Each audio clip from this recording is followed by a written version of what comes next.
Hello दोस्तों, आज मैं एक्सप्लेन करूंगा एक हॉरर मूवी को। कहानी शुरू होती है इटली के एक छोटे गांव से, जहां फादर अमोरत एक व्यक्ति के घर पर जाते हैं जिसके ऊपर आत्मा ने कब्जा कर लिया है। स्थानीय पुजारी के साथ वह उस कमरे में जाते हैं जहां व्यक्ति को बांधा हुआ है। फिर फादर अमोरत मंत्रों से उस व्यक्ति के शरीर से आत्मा को निकालकर एक सुअर में भेज देते हैं। जैसे ही आत्मा सुअर में जाती है, सुअर को गोली मरवा देते हैं। फिर एक कार का सीन दिखाते हैं जिसमें हेनरी, उसकी माँ जूलिया और बहन एमी होते हैं, जो स्पेन आ रहे हैं क्योंकि वो एक रहस्यमय पुराने मठ को बेचना चाहते हैं, जो हेनरी के पिता की दुर्घटना में मरने के बाद उनके परिवार की एकमात्र वसीयत है।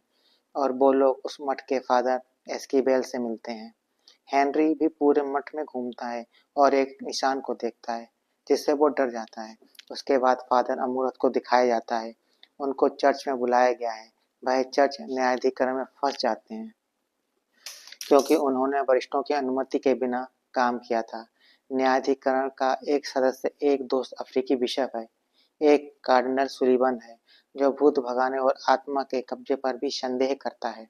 अमूरत बताते हैं कि उसने भूत भगाने का काम नहीं किया है, बल्कि मानसिक रूप से परेशान व्यक्ति की मदद करने के लिए कुछ मनोवैज्ञानिक नाटक किया। निराश होकर अमूरत वहां से चले जाते हैं। वहीं दूसरी तरफ चर्च में मरम्मत का काम चल रहा है क्योंकि जूलिया उसको अच्छे दामों में बेचना चाहती है। यहाँ पर वर्कर काम कर रहे होते हैं। उन्हें एक हॉल दिखाई पड़ता है। वो उसके अंदर देखने के लिए जैसे ही आग दिखाते हैं तो उसमें ब्लास्ट हो जाता है। फिर वर्कर को हॉस्पिटल पहुंचाया जाता है। सारे वर्कर काम करने से मना कर देते हैं। धमाके की वजह से एक आत्मा बाहर आ जाती है और वो आत्मा हेनरी के शरीर में उसके बाद से भाई जोर जोर से हिलने लगता है। वो अजीब सी हरकतें करने लगता है। जूलिया उसे हॉस्पिटल में दिखाती है, लेकिन डॉक्टर कहते हैं उसको कोई बीमारी नहीं है। जूलिया बहुत परेशान हो जाती है। वो एस्कीवेल को बुलाती है। एस्कीवेल भरोसा दिलाता है कि वह सब ठीक कर देगा। जैसे ही एस्कीवेल हेनरी के पास जाता है, वो उनको बाहर फेंक देता है। ये बात पोप तक पहुंच जाती है। पोप से मिलने फादर अमूरत आते हैं। पोप बताते हैं कि एक बच्चे में बुरी आत्मा आ गई है, जो कि बहुत शक्तिशाली है। उस बुरी आत्मा से उस बच्चे को तुम्हें बचाना है और इस काम को सिर्फ तुम ही कर सकते हो।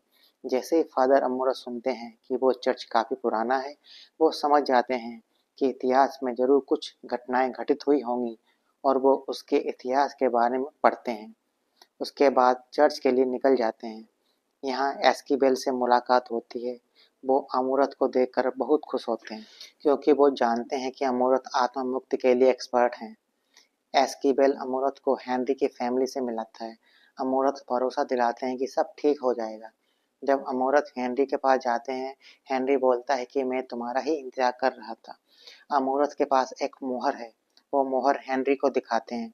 हेनरी उसको घूरता रहता है। अमूरत को पता चल जाता है कि हेनरी को एक बुरी आत्मा ने कैद कर रखा है। अमूरत उसका नाम पूछते हैं। किसी आत्मा को हराने के लिए उसका नाम पता होना जरूरी है, लेकिन वो अपना नाम नहीं बताता। उल्टा वह अमूरत के पास्ट को बता के उनको कमजोर कर देता है। अमूरत जूलिया को आकर बताते हैं कि एक बुरी आत्मा ने उस पर कब्जा कर लिया है। अमूरत एस्कीबेल को एक ताबीज देते हैं। फिर अमूरत और एस्कीबेल दोनों हेनरी के पास जाकर आत्मा से बात करने की कोशिश करते हैं। फिर उसका नाम पूछने की कोशिश करते हैं, लेकिन वो आत्मा इतनी पावरफुल होती है कि उल्टा वो उनके पास्ट के पापों को दिखाती है, जिसका उन्हें पछतावा होना चाहिए था। पहला नंबर आता है अमूरत का। जब वो नए नए फादर बने थे, तब एक लड़की के शरीर से आत्मा की मुक्ति करनी थी, लेकिन वो उसको बीमार समझकर छोड़ देते हैं। तभी उस लड़की की जान चली जाती है। वह उसकी मौत से आज तक छुटकारा नहीं पा पाए थे। इसके बाद बारी आती है एस्कीबेल की। अपने क्लाइंट के घर जाकर उनकी बेटी के साथ बदसलूकी की थी। तभी एस्कीबेल गुस्से में आकर हेनरी का गला दबाने लगता है, लेकिन आत्मा को कोई फर्क नहीं पड़ता। वो अभी भी हेनरी को उस आत्मा से अलग नहीं कर पा रहे थे।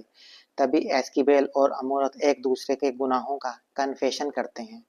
तभी अमूरत को याद आता है कि दुष्ट आत्मा उसको यहाँ बुलाना चाहती थी, यानी उसके द्वारा कुछ कराना चाहती है। उसके बाद दोनों चर्च में छानबीन करते हैं। तभी अमूरत एक कुएं के पास जाते हैं। उन्हें कुछ धुंधला सा दिखाई देता है। जैसे ही वह आग जलाते हैं, उस कुएं में ब्लास्ट हो जाता है। वो समझ जाते हैं चर्च के नीचे जरूर कुछ राज दफन है। हेनरी के अंदर की दुष्ट आत्मा अब सबको परेशान करने लगी थी। जूलिया को बेड के अंदर दबाने लगती है, एमी को भी मारने की कोशिश करती है।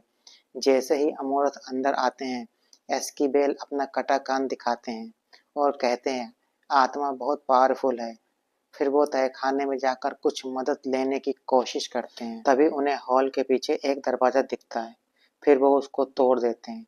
वहाँ बड़ा सा चैम्बर दिखता है और एक डेड बॉडी मिलती है जो एक पिंजरे में थी।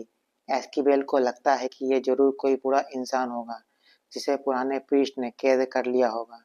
तभी अमोरत कहते हैं कई साल पहले ईश्वर के 200 फरिश्ते जो कि बागी बन गए थे, उन्होंने ईश्वर के साथ गद्दारी की थी, जो कि शैतान बन गए थे। उनमें से कोई एक जरूर होगा जिसने यहाँ पर सभी को परेशान कर रखा है, और यह बॉडी भी किसी पृष्ठ की है जिसे बचाना चाहते थे बुरी आत्माओं से। तभी वो और छानबीन करते हैं तो एक दरवाजे पर ताला लगा हुआ होता है। फिर वो उसकी चाबी ढूंढते हैं। अमूरत जानते थे कि अगर प्रीस्ट को सबसे बचाकर यहाँ रखा है तो चाबी भी उन्होंने इनके पास ही रखी होगी या इन्होंने निकल ली होगी। अमूरत प्रीस्ट के पेट से चाबी निकाल लेते हैं। फिर वो ताला खोलकर तहखाने में चले जाते हैं। वहीं दूसरी ओर पोप की तबीयत खराब हो जाती है। कार्डिनल पोप से बात करने उनके पास आते हैं। पोप को खून की उल्टी हो जाती है। दूसरी तरफ आत्मा ने एमी को भी अपने बस में कर लिया था और जूलिया को भी अपने कब्जे में करना चाहता था। वहीं अमोरत और एस्कीबेल ऐसे तहखाने में चले जाते हैं जहाँ एक ऐसी किताब थी जिसमें उन सभी के काले सच थे।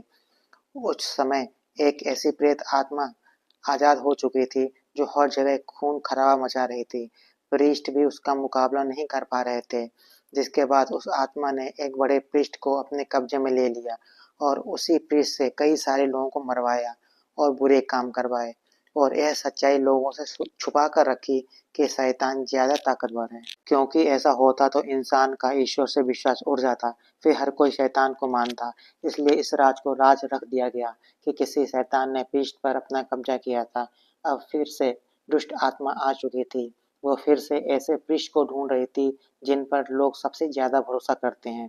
अगर ये आत्मा फिर से पृष्ठ को कब्जे में कर लेती है, फिर वो उसके शरीर के जरिए और बुरे काम कर सकती है। अब तो किताब में उस आत्मा का नाम भी मिल चुका था, जिसका नाम था नर्क का राजा, सबसे बड़ा शैतान, जिससे कोई जीत नहीं सकता। अब हेनरी शैतान लगने लगा था। जूलिया और एमी भी खतरे में आ गए थे। अमोरत जानते थे कि शैतान मेरे शरीर में आकर बुरे काम करवाना चाहता है। अगर अभी शैतान को नहीं रोका तो इन सब की जान ले लेगा। इन सबको बचाने के लिए अमूर्त शैतान की आत्मा को अपने अंदर आने के लिए अनुमति दे देता है। जैसे ही शैतानी आत्मा अमूर्त के अंदर आती है, रोम के बाकी प्रीस्ट समझ जाते हैं कुछ बहुत बुरा होने वाला है। शैतान अब अपनी कुर्सी पर बैठता है। शैतान के पास अब ऐसा शरीर था जिसकी हर कोई बात मानता था। उसे कोई नहीं रोक सकता था। तभी एस्कीबेल आ जाता है। वो अमूर्त को विश्वास दिलाता है कि आप शैतान के कब्जे में नहीं हैं, आप उसे हरा सकते हैं। ईश्वर आपकी मदद करेगा उसको मारने में। तभी दोनों ईश्वर की प्रार्थना करने लगते हैं। उसी समय दो महिलाओं का भूत सामने आता है जो उन्हें मारने लगते हैं। उनमें से एक एस्कीबेल को मारने वाली होती है। तभी जो अमूर्त ने ताबीज दिया था वह उसी ताबीज से उसको मार देता है। अब रोजारिया लावा बनकर अमूर्त के पास आती है। दोनों मिलकर उसको भी खत्म कर देते हैं। उसके बाद हेनरी और पोप ठीक हो जाते हैं। फिर हम देखते हैं पोप से अमूर्त एक्सीबेल को मिलाता है और अब अमूर्त का प्रमोशन भी हो जाता है। उन्हें कार्डिनल में शामिल कर लिया जाता है। कार्डिनल पुराने छिपे राजों पर काम कर रहे होते हैं। वो राज थे 199 बुरी आत्मा जिन्हें खत्म करना है। इसी के साथ मूवी खत्म हो जाती है।